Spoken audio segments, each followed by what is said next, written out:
It is 3 o'clock a.m. The house is quiet. The world is asleep. But you are not.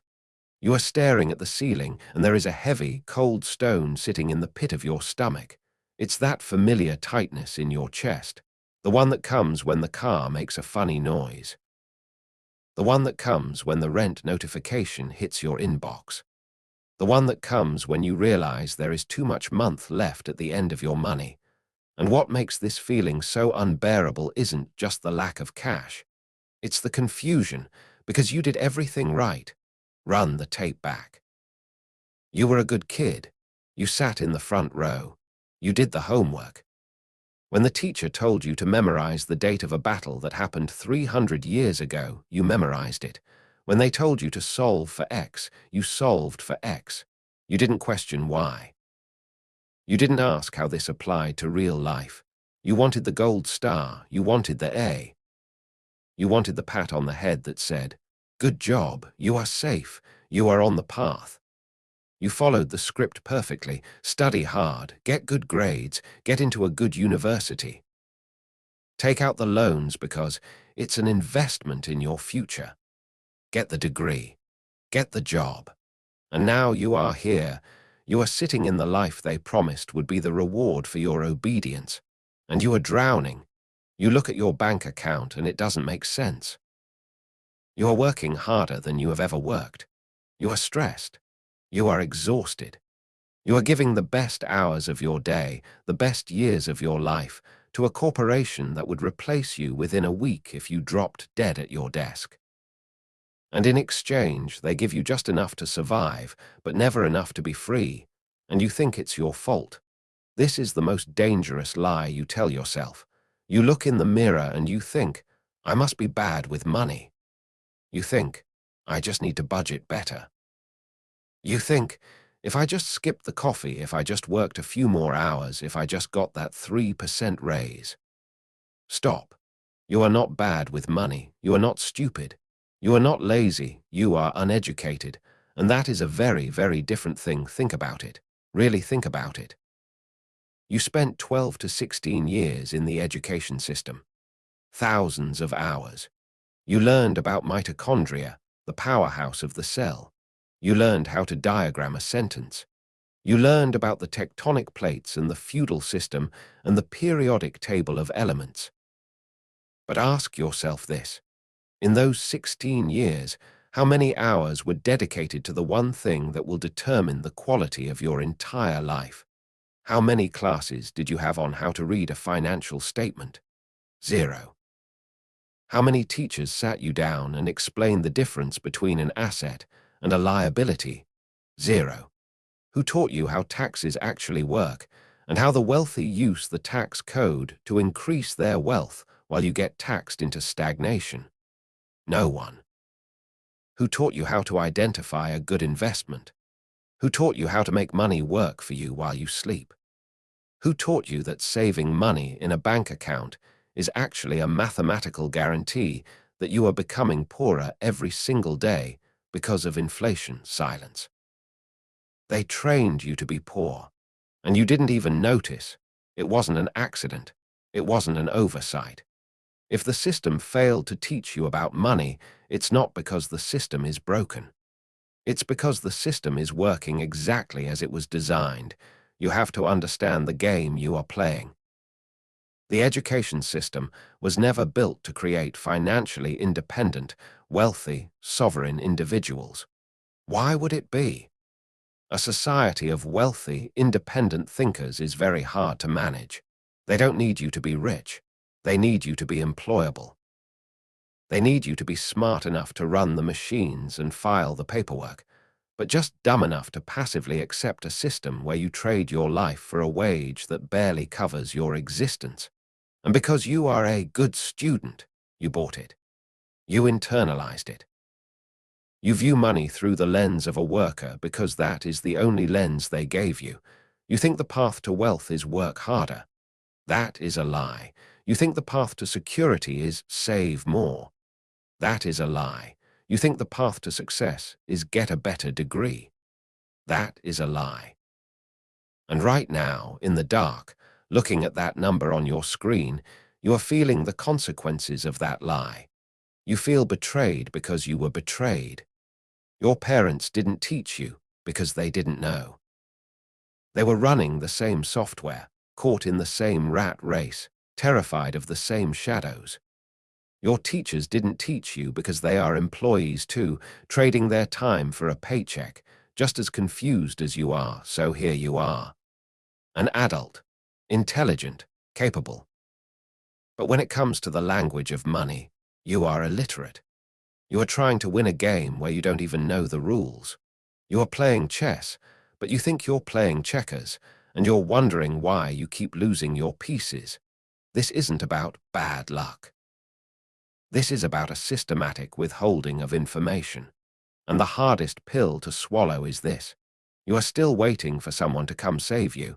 You are still waiting for the teacher to hand you the syllabus. You are still waiting for permission to be wealthy. But there is no teacher coming. There is no syllabus.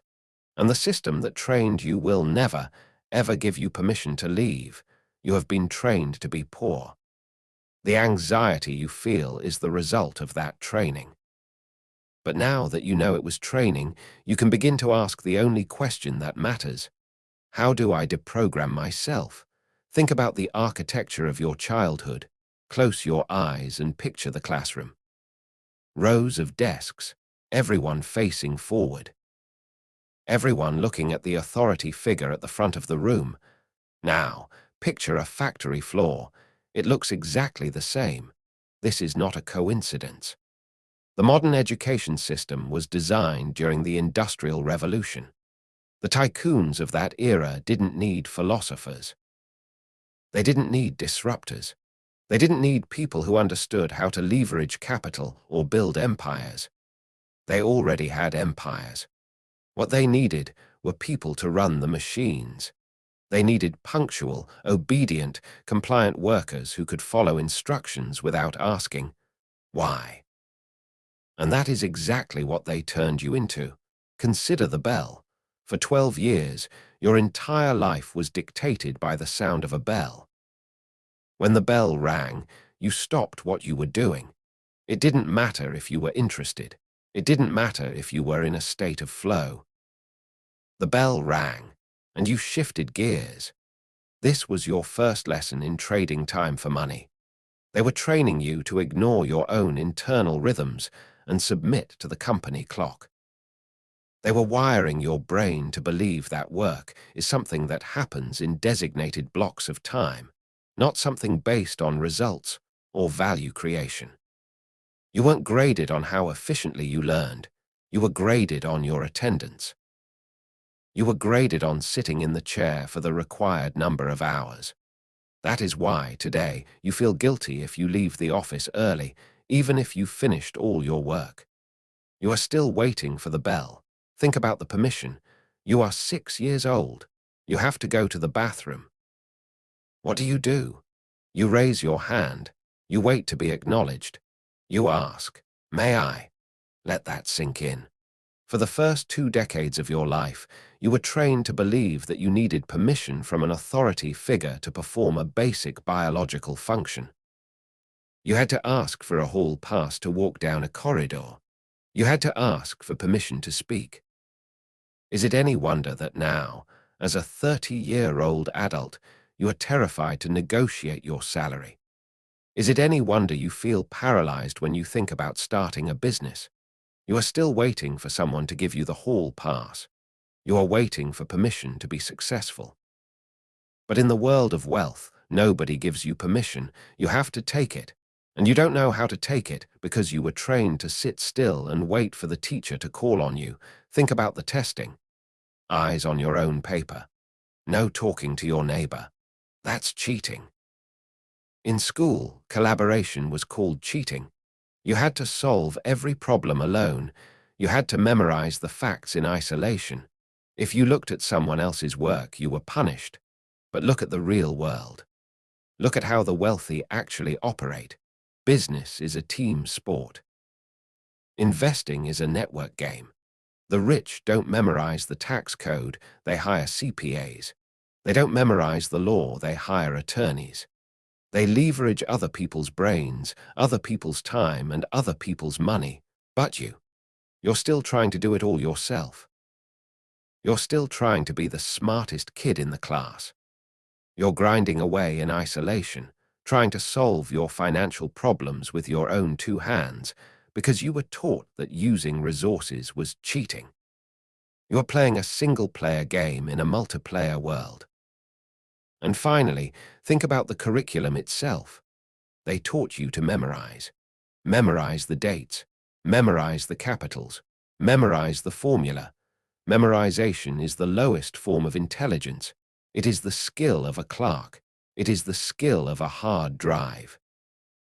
They rewarded you for repeating the right answer. They punished you for being wrong. They punished you for risk. If you guessed and got it wrong, your grade went down. If you colored outside the lines, you were corrected. But building wealth requires risk. It requires the ability to be wrong, to fail, to lose money, and to learn from it. By punishing failure, they instilled a deep, visceral fear of making mistakes. And that fear is what keeps you poor. That fear is why you keep your money in a savings account earning 0.01% interest instead of investing it. You are terrified of losing. You are terrified of getting an F on your financial report card, so you don't play. You stay safe. You stay obedient. You graduated. You threw your cap in the air. You thought you were free, but you weren't free. You were a finished product. You were a perfectly engineered unit of labor, ready to be slotted into a cubicle, ready to follow the rules, ready to make someone else rich. You walked out of school and into a cage you helped build. Study hard. It echoes in your head, doesn't it? It sounds like your mother's voice. It sounds like your father's pride. It sounds like the advice of every single adult who claimed to care about your future. Study hard. Get good grades. Get a good job, and you will be set for life. They said it with such conviction. They said it like it was a law of physics as reliable as gravity. If you put in the input, the late nights, the flashcards, the stress, the tuition, you would get the output, safety, security, wealth. So you did it.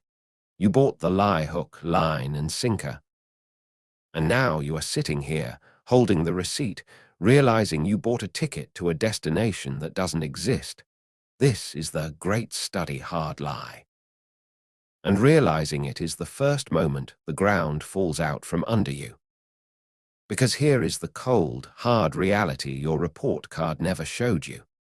Academic intelligence has almost zero correlation with financial intelligence. In fact, they are often enemies.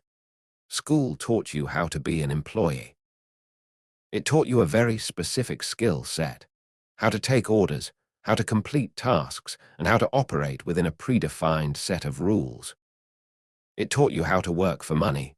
It explicitly, intentionally, and systematically failed to teach you how to make money work for you. Think about the smartest person you know from high school or college. The one with the perfect GPA. The one who followed every rule. Where are they now? Are they free? Or are they stressed out in a mid-level management position, terrified of a layoff, leasing a car to look successful, drowning in student loan debt that they took on to get the degree that was supposed to save them? Now think about the people who actually own the world, the people who sign the front of the checks, not the back. They aren't the ones who followed the rules. They are the ones who rewrote them. They aren't the ones who studied the hardest. They are the ones who hired the people who studied the hardest. You were taught to be the tool. They were taught to be the carpenter. And the tragedy is that your parents didn't mean to sabotage you. They loved you. But they gave you a map for a world that burned down 40 years ago. They gave you the advice that worked in 1970. Back then, a degree cost the price of a used car, not a small house. Back then, wages actually kept up with productivity. Back then, companies offered pensions. You could be a good student, get a good job, and actually retire with dignity. But that world is gone. It is dust. And by forcing you to study for that dead world, they crippled you for this one. They taught you that the path to more money is work harder. That is the logic of the poor. It is linear. If you work 40 hours, you get paid for 40 hours. If you want more money, you have to bleed more time. But there is a physical limit to how much you can work. You cannot work 25 hours a day. The wealthy know that the path to money is not work harder. It is leverage. It is decoupling your time from your income. It is owning assets that pay you while you sleep. But you don't know what an asset is, do you? Not really. Because while you were memorizing the Pythagorean theorem, the children of the wealthy were learning about real estate, stocks, and business equity. While you were learning how to write a resume, they were learning how to write a business plan. You were busy polishing your chains, thinking they were gold, and now, when you struggle, you fall back on the only programming you have. I just need to study more. I just need another certification. I just need a master's degree. Stop. You are digging the hole deeper. You are trying to solve a financial problem with an academic solution. You are trying to use a hammer to turn a screw. The study hard lie is designed to keep you busy. It keeps your head down, focused on the papers on your desk, focused on the next deadline, focused on pleasing the boss. It keeps you so busy trying to be good that you never look up and realize that the game is rigged against you. You are the smartest person in the room and you are broke. And until you realize that your intelligence is actually the trap, you will never get out. You are an addict. I know. You don't do drugs, you don't gamble, you are a respectable citizen, but you are an addict. And your dealer is your employer. Think about the dates. The 1st, the 15th, or maybe every other Friday. What happens to your body when that notification hits your phone? Direct deposit received. You feel a wash of chemicals flood your brain.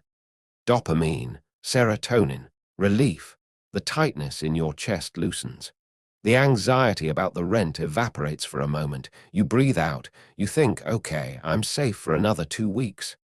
That feeling, that specific sensation of relief, that is the hook. They hooked you on the most dangerous drug in the world, a steady salary, and like any drug, it demands a price. The price is your autonomy. This is the psychology of dependence, and it is the most brilliant trap ever designed because it feels like safety, but it is actually a cage. When you have a job, you outsource your survival. In the wild, a wolf wakes up and knows, if I don't hunt, I don't eat. The wolf is sharp. The wolf is alert. The wolf understands the environment, the prey, the risks. The wolf is alive, but you are a zoo animal. You wake up and you know, if I just show up and sit in this box for 8 hours, the zookeeper will throw me a piece of meat. You don't have to hunt. You don't have to kill. You don't even have to be particularly good at being a wolf. You just have to be obedient. You just have to stay in the cage and not bite the hand that feeds you. And here is the tragedy. Over time, your muscles atrophy. Your instincts dull. You forget how to hunt. If the zookeeper forgets to feed you, if you get fired, if the company folds, you don't know what to do. You panic. You don't look at the open door and see freedom, you see death. You are terrified of the wild because you have forgotten that you were born to survive in it. This is why you stay in a job you hate. You complain about your boss. You complain about the commute. You complain about the culture. You say, I'm going to quit. I'm going to start my own thing. But you don't. You don't because you are terrified of the withdrawal symptoms. You are terrified of the silence between paychecks. You are terrified of the variable income. You are terrified of the responsibility. When you have a salary, if you lose money, it's the company's problem. If the market crashes, it's the CEO's headache. You get paid anyway. It allows you to remain a child. It shields you from the reality of the market. But when you step out of that cage, there is no shield. If you don't kill, you don't eat. And that thought paralyzes you, so you take the deal. You trade your unlimited potential upside for a capped, predictable downside. You sell your dreams for a generic 3% cost of living adjustment. You sell your freedom for health insurance. They trained you to view risk as the enemy. Don't start a business, it's risky. Don't invest in that, you might lose money. But they didn't tell you the risk of the other side. They didn't tell you that relying on one single source of income, one single person who can cut your lifeline on a whim, is the riskiest financial position a human being can be in. You are one bad meeting away from poverty. You are one corporate merger away from zero. That isn't safety. That is the illusion of safety. And the drug is so potent that even as you read this, your brain is fighting it. You are making excuses. But I need stability for my kids. But I have a mortgage. Exactly. The mortgage is the chain. The stability is the sedation. You are sitting in a prison with the door unlocked, but you are too afraid to walk out because you don't know where your next meal is coming from. You have become a domestic animal. And domestic animals do not build empires. They get slaughtered when they are no longer useful. The limits of your language are the limits of your world. If you don't have a word for something, you cannot see it. You cannot manipulate it. You cannot control it. It remains invisible to you, and this is the stealthiest way they kept you poor. They deleted the vocabulary of wealth from your dictionary and replaced it with the vocabulary of servitude. Listen to the words you use every day. Listen to the words your friends use.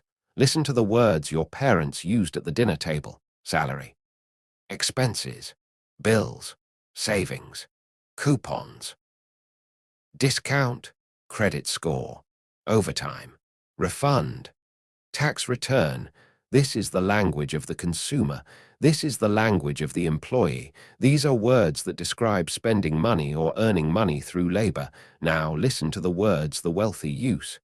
Asset, liability, cash flow, leverage, equity, capital gains, tax incentives, ROI, arbitrage. It sounds like a foreign language, doesn't it? When you hear finance guys talking, your eyes glaze over, you feel stupid. You tune out, you think, that's too complicated for me. It is not complicated. It is just a language you were never taught. And because you are illiterate in the language of money, you are easily scammed. You are like a tourist in a foreign country who doesn't speak the local dialect. You are going to get ripped off, and you won't even know it happened. Let's look at the most dangerous definition in your head. Asset. If I asked you right now to list your assets, what would you say? You'd probably say, my house, my car, my expensive electronics. Wrong. This is the lie that keeps the middle class broke. An asset is not stuff you own. An asset is something that puts money in your pocket without you working for it. A liability is something that takes money out of your pocket. Look at your car. Does it put money in your pocket? No, it takes money for gas, insurance, repairs, and depreciation. It is a liability. But the bank convinced you to list it as an asset so they could give you a loan. Look at your house. Everyone told you. Your home is your biggest asset. Is it? Does it pay you every month? No, you pay the mortgage, you pay the property tax, you pay the insurance, you pay for the new roof. Money flows out of your pocket, not in. Unless you are renting it out, your house is a liability. It is a hole in the ground you throw money into.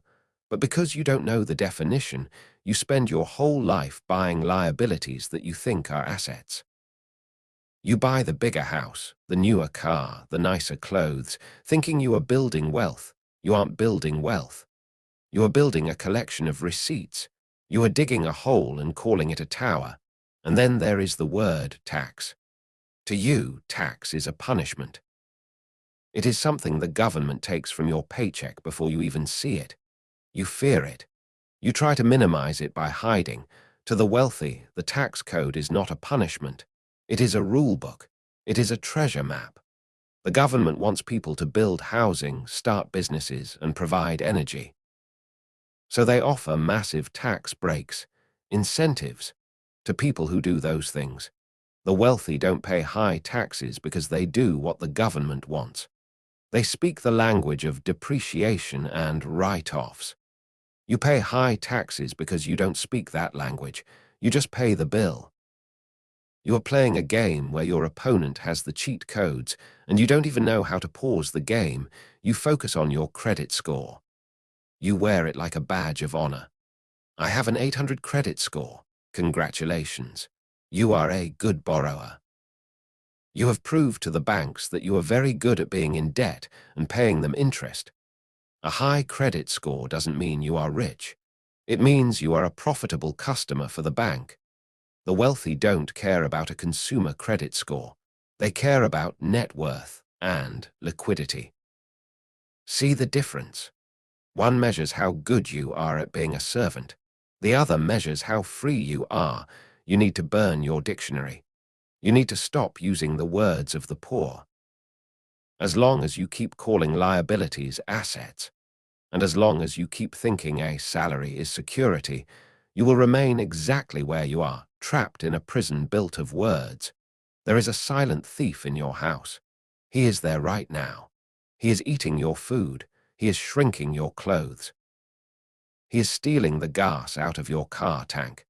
And worst of all, he is walking into your bank account every single night and stealing a tiny sliver of your savings. You don't see him. You don't hear him. You don't get a notification on your phone, but you feel him. You feel him when you go to the grocery store and realize that $100 buys half the food it bought 5 years ago. You feel him when you look at house prices and realize the down payment you saved is no longer enough. You feel him when you get a 3% raise, but somehow feel poorer than you did last year. His name is inflation, and your total ignorance of how he works is the single greatest trick ever played on you. They told you to save money. Your grandma told you. Your bank told you. Suze Orman told you. Put it in the bank, save for a rainy day. A penny saved is a penny earned. That is a mathematical lie. In the current economic system, a penny saved is a penny lost. Here is the truth they hid from you. The money in your bank account is not money. It is currency. And currency is designed to lose value. Governments print money to pay their debts. When they print more money, every dollar you hold becomes worth less. It is simple supply and demand. If you have a rare baseball card, it's valuable. If they print 1 billion more of that exact same card, your card becomes worthless cardboard. That is what is happening to your savings. If inflation is 7%, and that's the official number, the real number is often higher, and your savings account pays you 0.01%, you are losing roughly 7% of your purchasing power every single year. If you have $10,000 in the bank, next year it will only buy $9,300 worth of goods. You didn't spend it. You didn't lose it in a casino. You were responsible. You saved it. And because you saved it, it evaporated by telling you to save. They are telling you to store your labor in a bucket with a hole in the bottom. You work hard for that money. You trade your life hours for it. And then you put it in a place where it rots. Why would they teach you to do this? Because the banks need your deposits. They take your money, pay you 0.01%, and then lend that same money out to someone else at 5%, 7%, or 18% for a credit card. They get rich off your ignorance. They use your money to buy assets while you hold the depreciating paper. The wealthy do not save money. Let me repeat that. The wealthy do not save money. They might keep a little cash for liquidity, but they do not use a savings account to build wealth. They get rid of cash as fast as possible. They trade their cash for assets. They buy real estate. They buy stocks. They buy gold. They buy businesses. Why? Because assets rise with inflation. If the government prints $1 trillion, the price of bread goes up. But the price of the apartment building goes up too. The price of the stock goes up too. The person holding the cash gets crushed. The person holding the asset gets richer. Inflation is a transfer of wealth from the savers to the asset owners. It is a tax on the poor and the middle class who don't know where to put their money. And you are the saver. You are the victim of this theft. You are sitting on your pile of cash, feeling proud, feeling safe while the termites eat the foundation. You think you are being prudent. You think investing is gambling. No, holding cash is gambling. You are betting that the government will stop printing money. You are betting that politicians will become fiscally responsible. You are betting against history. And that is a bet you will lose 100% of the time. You are running on a treadmill that is speeding up. You are trying to save your way to wealth in a currency that is designed to go to zero. And until you understand this, until you understand that saving is losing, you will never stop running. Look at the 5 people you spend the most time with. Really look at them. Your best friend, your co-worker, your partner, your brother, your drinking buddy. How much money do they make? How much debt do they have? How do they talk about the economy? It's so expensive. I can't believe gas prices. My boss is a jerk. I just need to make it to Friday. You are in an echo chamber of broke. And this is the hardest part of the deprogramming process, because it involves the people you love. You have to realize that your friends and family are the unwitting enforcers of the system that keeps you poor. They are the guards in the prison, but they think they are fellow inmates. Try this experiment. Go to your next family gathering or happy hour. Tell them you are thinking about taking a loan to buy a rental property. Tell them you are putting 50% of your paycheck into a volatile asset. Tell them you are quitting your stable job to start a consulting firm. Watch their faces. You will see fear, you will see skepticism, you will see a strange, masked hostility. Are you sure that's safe? I heard about a guy who lost everything doing that. Why can't you just be happy with what you have? That sounds like a scam. Don't get too big for your britches. They aren't trying to protect you. They are trying to protect themselves. This is called the crab bucket theory. If you put a single crab in a bucket, it can easily crawl out. But if you put a bunch of crabs in a bucket, something fascinating happens. If one crab tries to climb out, the other crabs will reach up, grab its legs, and pull it back down. If it persists, they will break its claws. They will kill it rather than let it escape. Your friends are the crabs. Why? Because if you escape, you destroy their story. They tell themselves a story to sleep at night. The story is, the system is rigged. It's impossible to get rich. The wealthy are just lucky or evil. I am where I am because of external forces. This story comforts them. It absolves them of responsibility. It makes their mediocrity feel noble. But if you, someone from the same neighborhood, the same school, the same background, if you get out, you shatter that story. If you succeed, you prove that it was possible. You prove that they could have done it, but they were too scared or too lazy. Your success is a mirror that reflects their own failure back at them, and they hate looking in that mirror, so they pull you down. They mock your ambition. They send you articles about how the housing market is about to crash. They try to humble you.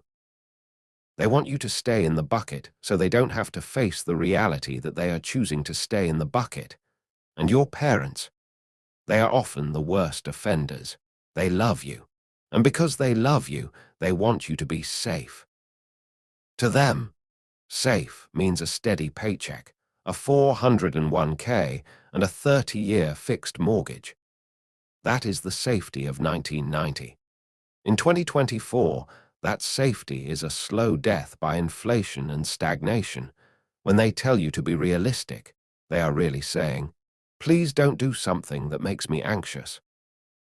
They are projecting their own financial trauma onto you. They are handing you their fears and asking you to carry them.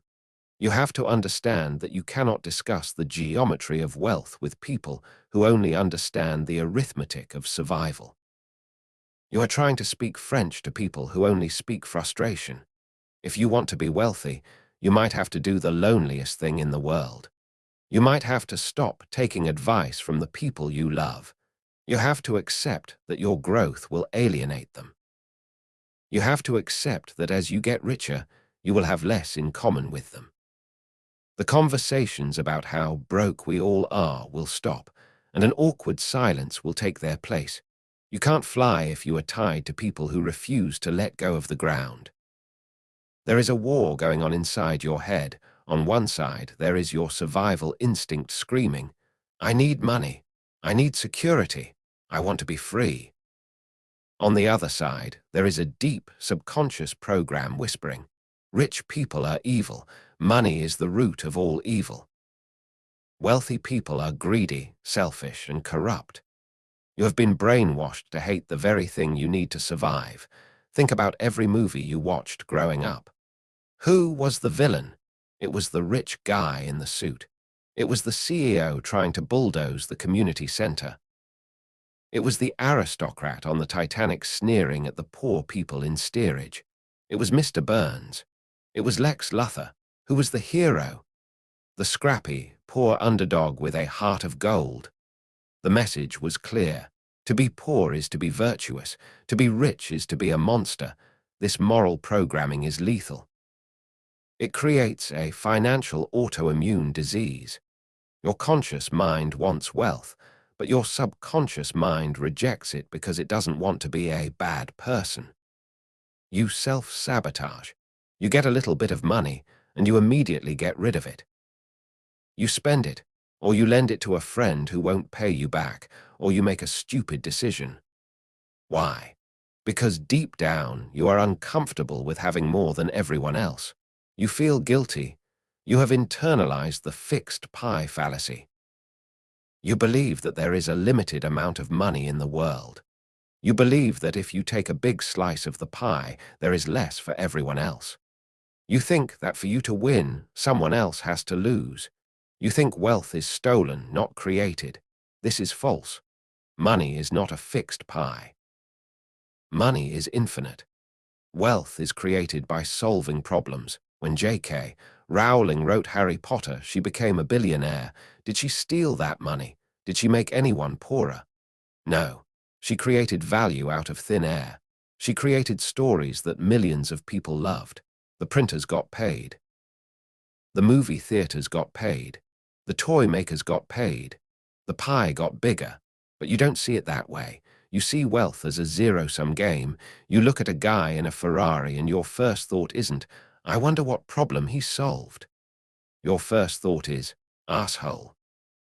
That reaction, that instant flash of judgment and resentment, is the lock on your prison cell. As long as you resent wealth, you will never possess it. You cannot become what you hate. If you think money is evil, you will subconsciously repel it. You will push opportunities away. You will stay in your noble poverty because it feels morally superior. But there is nothing noble about poverty. Poverty is stress. Poverty is untreated illness. Poverty is broken relationships. Poverty is the inability to help the people you love. If you are broke, you are useless. You can't donate to charity. You can't fund a scholarship. You can't help your parents retire. You can't invest in your community. All you can do is worry about yourself. Money is not evil. Money is an amplifier. If you are a jerk, money will make you a huge jerk with a megaphone. If you are a generous, kind person, money will allow you to be generous and kind on a massive scale. Money is neutral. It is just fuel. You have to kill the Marxist in your head. You have to stop viewing the economy as a battle between the oppressors and the oppressed. That narrative is designed to keep you angry and powerless. Instead, view the economy as an exchange of value. Stop judging the rich and start studying them. Stop hating the player and start learning the game. You have to give yourself permission to be wealthy.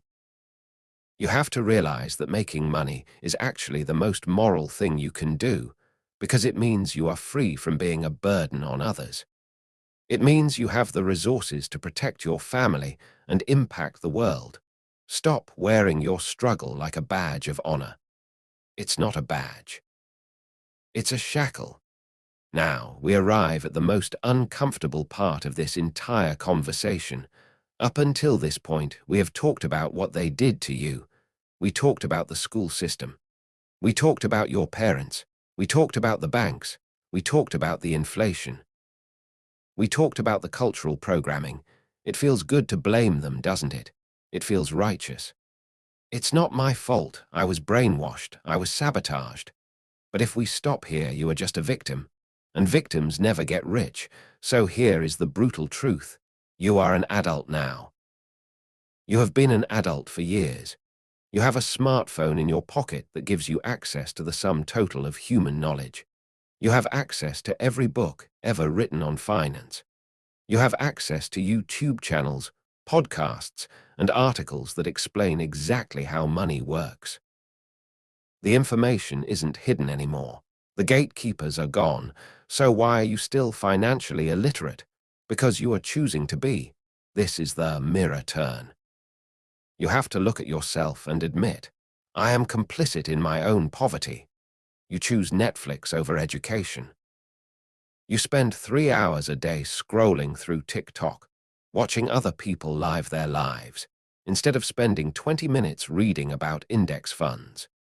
You spend your weekends drinking and decompressing from your job, instead of building a side hustle that could free you from it. You say, I don't have time. Liar. You have the same 24 hours as Elon Musk. You have the same 24 hours as the person who works 2 jobs and still finds time to study. You don't have a time problem. You have a priority problem. You say, I don't have money to invest. Liar. You have money for Starbucks. You have money for the newest iPhone. You have money for subscriptions you don't use. You prioritize looking rich over becoming rich. You are addicted to the struggle. There is a part of you that likes the drama of being broke. It gives you something to complain about. It gives you a common enemy with your friends. It absolves you of the terrifying responsibility of being powerful. If you are rich, you have no excuses. If you fail, it's on you. If you are broke, you can blame the economy. You can blame the president. You can blame your boss. Remaining ignorant is a defense mechanism. It protects your ego. It is easier to say the game is rigged than to say, I am not playing the game well. You are waiting for a savior. You are waiting for the government to cancel your student loans. You are waiting for a miracle promotion. You are waiting for the lottery. Grow up. No one is coming to save you. The government is not going to save you. They are the ones devaluing your currency. The bank is not going to save you. They are the ones profiting from your debt. Your employer is not going to save you. They are paying you the minimum amount possible to keep you from quitting. It is entirely 100% on you, and that is terrifying. But it is also the only path to freedom. Because if it is your fault, that means you can fix it. If you are the problem, then you are also the solution. You have to stop acting like a disgruntled employee of your own life and start acting like the CEO. A CEO doesn't whine about market conditions. They adapt. A CEO doesn't blame the lack of training. They go out and acquire the skills. You have to stop asking, why didn't they teach me this? And start asking, why haven't I taught myself? The training we talked about in Act I, it was real, it was effective, but the training is over. The bell has rung. You are out of school. Every day that you wake up and choose to remain ignorant is a day you are re-enlisting in the army of the poor. You are signing the contract again. You can't control the inflation rate. You can't control the housing market. You can't control the tax code, but you can control what you read. You can control who you listen to. You can control where you put your next dollar. The cage door is open. The only thing keeping you inside is your refusal to walk out. So here we are. You have reached the end of the line. The video is almost over. and now you are standing at a fork in the road. This is the most dangerous moment of all, because right now you feel motivated, you feel angry, you feel a spark of clarity, but motivation is cheap. Motivation is a dopamine hit. It fades. In 10 minutes, you are going to close this tab.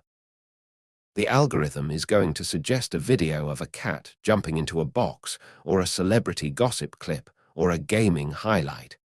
And the gravity of your old life is going to pull you back in. You have a binary choice to make, and you have to make it right now. Option A, you go back to sleep. You tell yourself, that was an interesting video. You hit like, you maybe leave a comment, and then you go back to your routine. You go back to trading your time for money. You go back to complaining about the cost of living. You go back to buying things you don't need with money you don't have to impress people you don't like. You stay in the good student mindset. You wait for the raise. You wait for the pension. You wait for the politician to fix the economy. And if you choose this path, I can predict your future with 100% accuracy. You will work until you are 70. You will retire with a body that is broken and a bank account that is running on fumes. You will spend your final years dependent on a government check that barely covers the electric bill. You will look back on your life with a bitter, hollow feeling, realizing that you spent your entire existence building someone else's dream while neglecting your own. That is the default setting. That is what happens if you do nothing. Option B, you wake up. You decide right now that the training ends today. You accept that this is going to be hard. You accept that you are going to be uncomfortable. You accept that you have to read books that bore you at first. You accept that you have to say no to the weekend trip so you can invest that money instead. You commit to the unlearning. You stop saving in fiat currency and start accumulating assets. You stop looking for a safe job and start looking for scalable income. You stop asking for permission. You become a financial predator instead of financial prey. This isn't about becoming a billionaire with a yacht. That is a distraction. This is about time. Wealth is not a number in a bank account. Wealth is the ability to wake up in the morning and say, I own my time. I own my life. I answer to no one. It is the ability to sit with your children without checking your email. It is the ability to care for your aging parents without worrying about the cost. It is the ability to walk away from a toxic situation because you don't need the money. That is what they stole from you.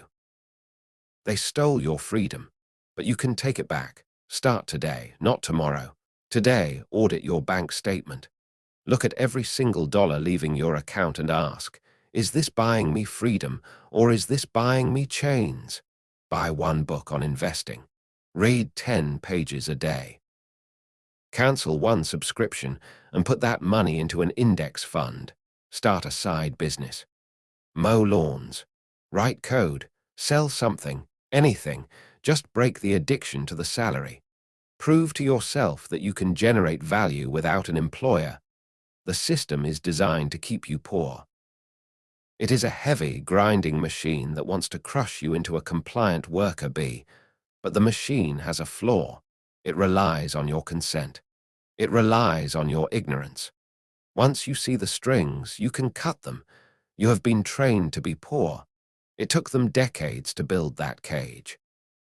It might take you years to dismantle it, but the door is open. The guards are gone. The only person keeping you inside is you.